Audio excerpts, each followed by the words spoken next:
এয়া হল বহৰী হৰিদেৱৰ সভা আৰু আমাৰ হৰিদেৱৰ মৃত্যু তিথিটোত মানে আমাৰ বহৰীত সভা পতা হয় আৰু হাজাৰ হাজাৰ চাকি বন্তিৰে আমাৰ এই কীৰ্তন ঘৰটো গোটেই ৰাতি আৰু যোনে যোনে চাকি বন্তি জ্বলায় তেওঁলোকে গোটেই ৰাতি চাকি বন্তিবোৰ ৰখি থাকে আৰু ৰাতিপুৱা ঘৰলৈ লৈ যায়। এয়া দেখিছেনে ইমান ধুনীয়াকৈ জ্বলি আছে।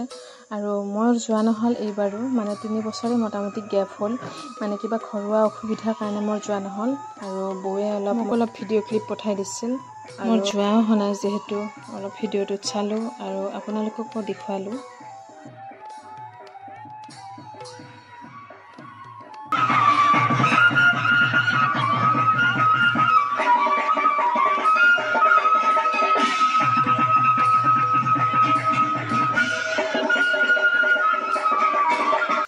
আমাৰ হৰিদেৱৰ সভা 2 দিনেই হয় মাত্ৰ। প্ৰথম দিনা অমাৱস্যাৰ দিনত হয় আৰু অমাৱস্যাৰ ৰাতি এনেকৈ মানে চাকি বন্তি জ্বলোৱা হয় আৰু পিছদিনাখন ভৰসভা হয় আৰু ভৰসভাৰ দিনা মানে দিনত নাম কীৰ্তন হয়।